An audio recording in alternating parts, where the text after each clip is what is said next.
Hi, good morning, and welcome to ICSC Literature. I'll be taking up all the short stories and poems, and I hope a few of you get here to benefit from this. I have in front of me my student Kavish, and I'm planning to do All Summer in a Day for him. Now, this short story has been written by Ray Douglas Bradbury. It's science fiction, and I'm sure it's going to be terribly interesting. So, let's jump right in and start it. All Summer in a Day for You, Ray Douglas Bradbury. Ready? Ready. Now, soon. Do the scientists really know? Will it happen today? Will it? Look, look, see for yourself. The children pressed to each other like so many roses, so many weeds intermixed, peering out for a look at the hidden sun. So there you have the beginning of the story. And Ray Bradbury has managed to put the hook right into you and draw you in. Something is going to happen. The characters in this story are preparing for some kind of an event. That's obvious. And the children here, let's presume they are in a classroom. They're all crowded around near a window, and they are waiting for some phenomenon to take place. And they are pressing against each other, and the writer has compared them to roses and also weeds intermixed. There are good and bad children, as you people know, always in a school, and they are waiting for the hidden sun to come around. And yeah, I guess that is what the event is all about. The sun. It rained. It has been raining for 7 years, thousands upon thousands of days compounded and filled from one end to the other with rain, with a drum and gush of water, with the sweet crystal fall of showers and the concussion of storms, so heavy they were tidal waves come over the island. 1,000 forests had been crushed under the rain and grown up 1,000 times to be crushed again.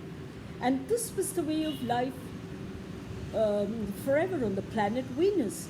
And this was the schoolroom of the children of the rocket men and women who had come to a raining world to set up civilization and live out their lives. So now you have this setting, and this is the first thing that you should go for in a story. The author will always give you the setting so that you can orient yourself to the situation. And here we are on planet Venus, and it is raining continuously. And the rain has been described as an ordinary shower, a pitter-patter, a thunderstorm, a downpour. There you go. Rain in different degrees, okay? And the people here are all rocket men and women. Obviously, they are scientists who have come to planet Venus to see if it is habitable. So you can imagine their lives conducting experiments, trying to acclimatize to the environment there, and then naturally the children are with them. All right, so this is the situation. They want to set up civilization on planet Venus. So it's a kind of scientific experiment. It's stopping. Yes, yes. You have the children again. Margot stood apart from them, from these children who could never remember a time when there wasn't rain and rain and rain. They were all 9 years old, and if there had been a day 7 years ago when the sun came out for an hour and showed its face to the stunned world, they could not recall. So Margot is a sort of odd kid. the odd one out, right? As for the other children, they were all 9 years old, but the last time the sun had come out when they were only 2 years old, and that was 7 years ago. And many of them had very vague memories stored away in their subconscious mind. Nothing concrete, but just a vague, blurred idea of the sun. So naturally, they were very, very thrilled about the whole prospect of seeing the sun that day. Kavish, am I clear to you? Yeah. All right. Sometime at night, she heard them stir, and that's Margot, in remembrance. And she knew they were dreaming and remembering gold, or a yellow crayon, or a coin large enough to buy the world with. She knew they thought they remembered a warmness, like a blushing, in the face, in the body, in the arms and legs, and trembling hands. There you are, a tactile image for you, right? They could literally feel the warmth of the sun, and that's something they could only experience kind of, in their subconscious mind. Because they were only 2 when the sun had come, the last time they remembered. But then they always awoke to the tatting drum of rain, pitter-patter, the endless shaking down of clear bead necklaces, drops of water, chains of water, upon the roof, the walk, the garden, the forest, and the dreams were gone. All day yesterday they had read in class about the sun. This was the project at hand.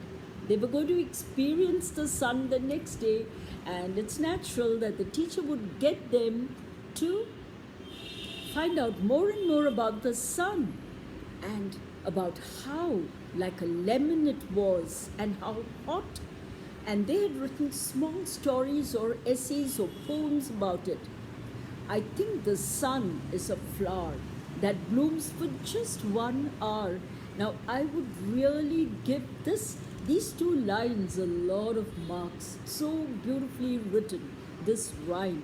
I think the sun is a flower that blooms for just 1 hour. That was Margot's poem. Remember the odd one out, the odd girl who stood apart, who wouldn't mix with the rest of the children? She's kind of the protagonist, the chief character in the story. So she had written this poem, and she read it in a quiet voice in the still classroom while the rain was falling outside. "Oh, you didn't write that," protested one of the boys. "I did," said Margot. "I did." "William," said the teacher, "but that was yesterday." Now the rain was slackening, getting less, and the children were crushed in the great thick windows. "Where's teacher? She'll be back. She'd better hurry. We'll miss it." They turned in themselves like a feverish wheel, all tumbling spokes of a wheel. Margot stood alone, away from the crowd, and there the children were kind of milling around, near the window. But this girl stood apart. She was a very frail girl who looked as if she had been lost in the rain for years, and the rain had washed out the blue from her eyes, and the red from her mouth, and the yellow from her hair. She was an old photograph, dusted from an album, whitened away, and if she spoke at all, her voice would be a ghost. Now she stood, separate, staring at the rain and the loud, wet world beyond the huge, thick glass on the window. So, you have a description of Margot. Yes, she's one of our chief characters here. And if you notice, Margot has this washed out appearance. Everything about her is pale, no color in her eyes. Her yellow hair is kind of whitened, like mine, and her eyes too have lost its lost the color. So, and the girl herself looks like a figure in an old photograph. Her voice sounds like that of a ghost. It has lost its vitality. And all this has happened because she is living now in a sunless world and she has not been able to acclimatize. And this would be one of the things that the scientists will work on. How long does acclimatization take? They'd all, the rocket men and women, the scientists had all moved to planet Venus, and it was more like an experiment. And Margot was not really reacting to it very well. You can already see that. What are you looking for? Said William. Margot said nothing. Speak when you're spoken to. There is a change of tone here. These children are very aggressive and they're bullying her. Maybe that is another effect the lack of sun has on children. I don't know. We have to be alert for this. He gave her a shove, but she did not move. Rather, she let herself be moved only by him and nothing else. No action from this girl Margot. She literally had to be moved. They edged away from her, the other children. They found her strange and they would not look at her. They did not want to have anything to do with her. They were alienating her as a freak. She felt them go away, and this was because she would play no games with them in the echoing tunnels of the underground city. So that's where they lived, an underground city. If they tagged her and ran, she stood blinking after them and did not follow. When the class sang songs about happiness and life and games, her lips barely moved. Only when they sang about the sun and the summer did her lips move as she watched the drenched windows. And then, of course, the biggest crime of all was that she had come here only 5 years ago from Earth, and she remembered the sun and the way the sun was and the sky was when she was 4-year-old in Ohio. And they had been on Venus all their lives, and they had been only 2 years old when the last time the sun had come out, and had long since forgotten the color and heat of it and the way it really was. But Margot remembered. This was the problem, and that is why the children were kind of alienating her. They were envious of her, plain and simple. This child had come from Earth only 4 years ago. No, 5 years ago, I'm sorry. And she had enjoyed the sun when she lived in Ohio. And so she already had a concept of the sun, and she was missing it terribly. Whereas the other children had been right there on Venus for a long time. So their bodies, at least 9 years, so their bodies were already tuned to the planet. Okay, while hers was still in the process, still getting tuned. Will it ever get tuned was the question. Because from what we can see, she was fading. All right? It's like a penny, she said once, eyes closed. No, it's not. It's like a fire in the stove. You're lying. You don't remember, cried the children. But she remembered and stood quietly apart from all of them and watched the patterning windows. And once, a month ago, she had refused to shower in the school shower room, had clutched her hands to her ears and over her head, screaming the water mustn't touch her head. Look at that. She had had a very traumatic experience in the shower. Now, that shows how fed up she was of rain. And she couldn't tolerate even the feel of the water on her body in the shower. So after that, dimly, she sensed it. She was different, and they knew her difference and kept away. There was talk that her father and mother were taking her back to the earth next year. Kavish, are you with me?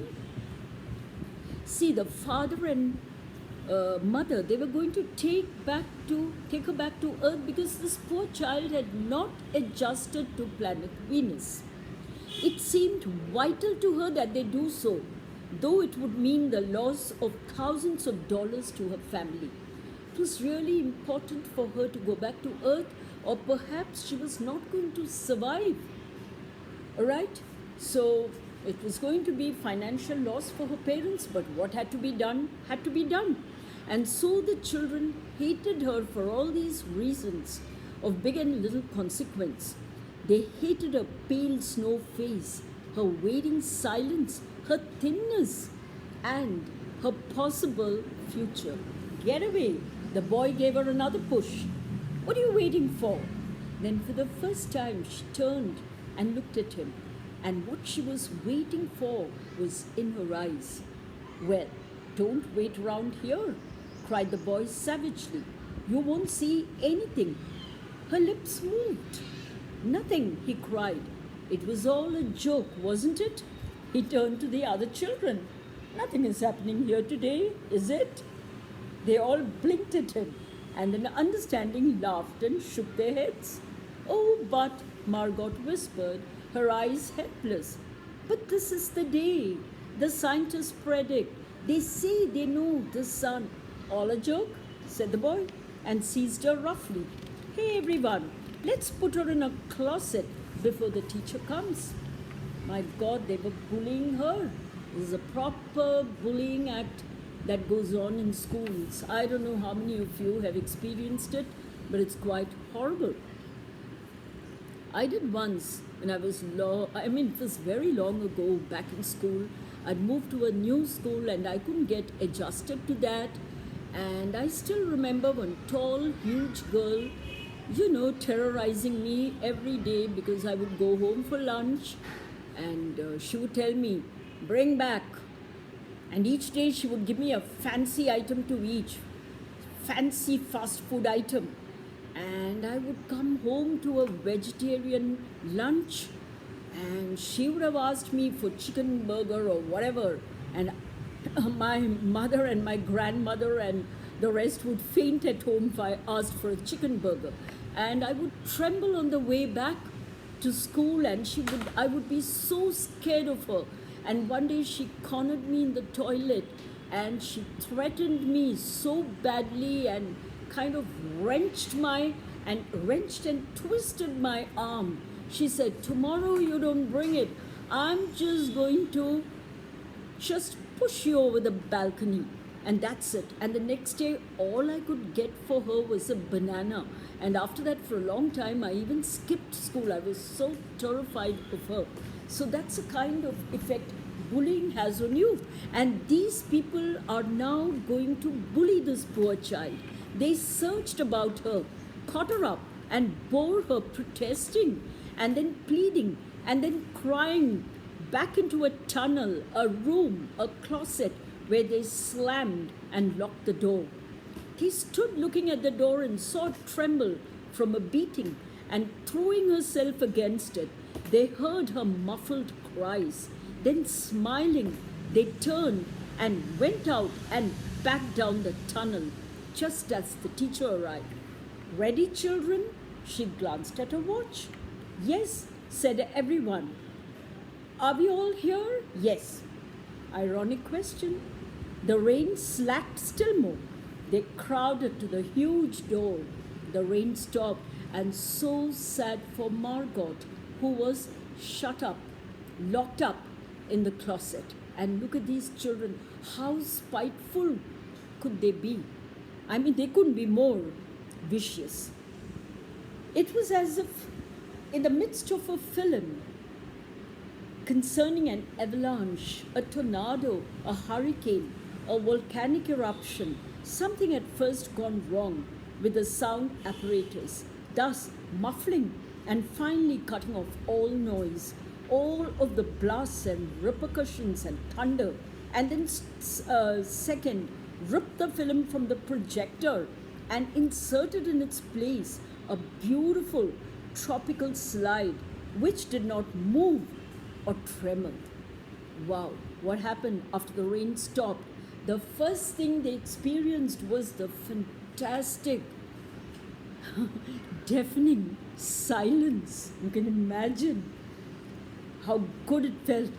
It was like, it's like, switching off, watching the TV with the sound turned down totally, with the volume turned down totally low. How does it feel? Total silence, just the vision. And that's what's happening here. The world ground to a standstill. The silence was so immense and unbelievable that you felt your ears had been stuffed or you had lost your hearing altogether. The children put their hands to their ears. They stood apart.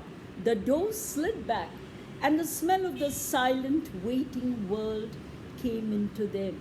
Look at all the auditory and the visual perceptions provided here. First, the sound turning off, and then the world moving to a standstill, and then the idea of a beautiful tropical slide, right? And the children, they're able to smell the silent waiting world when the door is open. The sun came out. It was the color of flaming bronze and it was really large. And the sky around it was a blazing blue tile. Such a visual image we can literally imagine. And the jungle burned with sunlight as the children, released from their spell, rushed out, yelling into the springtime. Are you with me, Kavesh? All right. So there's a lot of excitement here with the sun, shining on them. Now, don't go too far. Call the teacher after them. You've only 2 hours. I thought it was 1 hour. Maybe I was wrong. You have only 2 hours, You wouldn't want to get caught out. But they were running and turning their faces up to the sky and feeling the sun on their cheeks like a warm iron. They were taking off their jackets and letting the sun burn their arms. Oh, it's better than the sun lamps, isn't it? Much, much better.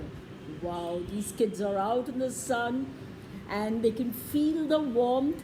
And even if the sunlight is a shade too warm, they don't mind it. They are loving it, throwing away their jackets, allowing the sun to just shine on them.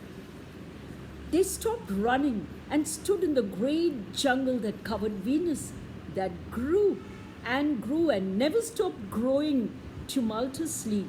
Even as you watched it, my God, this was another thing happening. And as the sun shone, the jungles began growing at top speed. You can imagine an equatorial forest kind of coming up in no time.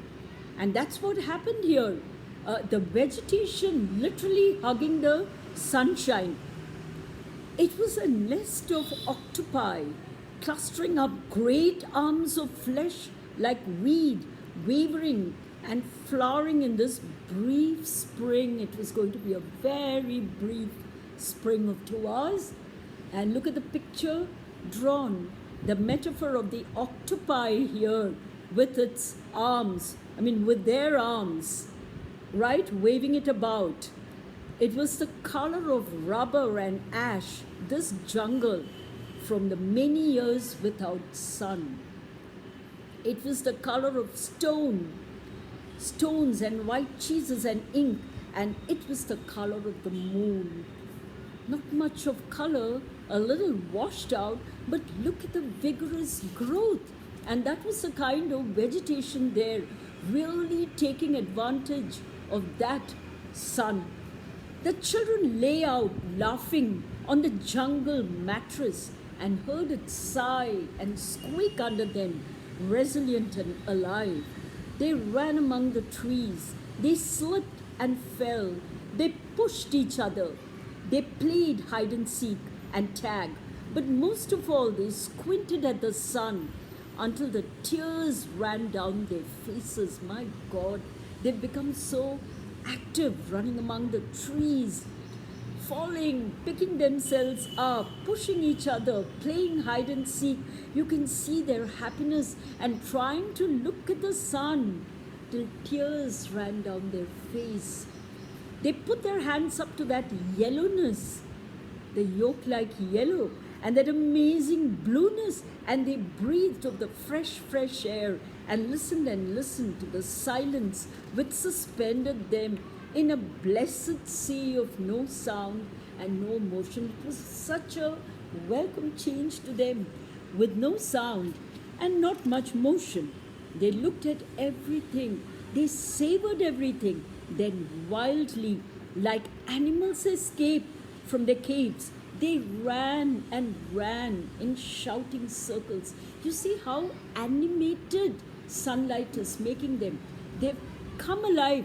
These children who had been cooped up in their underground homes, in their dreary, gloomy classroom, they'd really been cooped up for 7 years. Just imagine, 7 years without the sun. They looked at everything and savored everything, then wildly, like animals, escaped from their caves. They ran and ran in shouting circles. They ran for an hour and did not stop. Goodness. And then, in the midst of their running, one of the girls wailed. Everyone stopped. The girl, standing in the open, held out her hand. "Oh, look, look," she said, trembling. They came slowly to look at her opened palm. In the center of it, cupped and huge, was a single raindrop. She began to cry looking at it. They glanced quietly at the sun. Oh, oh. A few cold drops fell on their noses and their cheeks and their mouths. What do you think was happening? 2 hours were nearly over. The rain was coming back, and the children were in despair over that. They wanted the sun. They loved the sun. The sun faded behind a stir of mist. A wind blew cold around them. They turned and started to walk back towards the underground house, their hands at their sides, their smiles gone. A boom of thunder startled them, and like leaves before a new hurricane, they tumbled upon each other and ran. Lightning struck 10 miles away, 5 miles away, a mile away, and a half a mile. The sky darkened into midnight, all in a flash, in a split second. They stood in the doorway of the underground for a moment until it was raining hard. Then they closed the door and heard the gigantic sound of the rain falling in tons and avalanches everywhere and forever. How horrible. The rain was back, and the children, poor things, now they had to put up with another 7 years of rain, rain, and rain. Will it be 7 more years? Yes, 7. Then one of them gave a little cry. "Margot, what?" "She's still in the closet where we locked her." "Oh, Margot." They stood as if someone had driven them like so many stakes into the floor. They looked at each other and then looked away. They glanced at the world that was raining now and raining steadily. They could not meet each other's glances. Their faces were solemn and pale. They looked at their hands and feet and their faces down. Margot. What had happened to these children? These were the children who ruthlessly, brutally grabbed hold of Margot, dragged her underground, through the tunnel, back to her room, opened the closet, dumped her in it, and forced the door shut on her. And they were not even moved by her begging, her crying, her banging on the door. What happened to these children now? 2 hours of sunlight, and they were normal, almost normal. Their emotional equilibrium had restored itself. This is how the lack of sun disturbs us. Even our emotions go away. And that was why the children had reacted so violently against Margot, who was already suffering from the after effects of no sun. That was why they had been cruel. But now their conscience has been restored. Margot, they are so worried about her now. One of the girls said, "Well, no one moved." "Go on," whispered the girl. They walked slowly down the hall in the sound of the cold rain. They turned through the doorway to the room in the sound of the storm and thunder, lightning on their faces, blue and terrible. They walked over to the closet door slowly and stood by it. Behind the closet door was only silence. They were feeling so guilty for denying Margot that little bit of sun, because they knew how good it felt and what an impact it had had on them. You have seen for yourself. They unlocked the door and even more slowly let Margot out. How terrible. I really hope Margot gets back to earth. But maybe these children would understand her very much now and very well, and include her in their games, try to be far more understanding. But mainly, what Ray Bradbury has conveyed in this story is how lack of sun affects mankind. And it truly does. It makes us sick. Already, you know that if we are deprived of sunlight, we get a vitamin D deficiency. But going to planet Venus with 7 years of rainfall and not a bit of sun, you can imagine the disastrous effects of it. It had totally changed the character, the nature of these children. I don't know Kamish. I had a student called Kanish too long back, and I remember explaining this to him. Yeah, Kavish, tell me, did you like the story? It was good? Yeah. Would you like to come here and say hello to my listeners here? Why not come along? Don't be shy. No, Kavish is shy. Maybe the next time he'll bound up here. So I hope this story made some sense to you, and I have you all back for my next recording. A big thank you from ICSE English Literature and from me, Jyoti Seshan.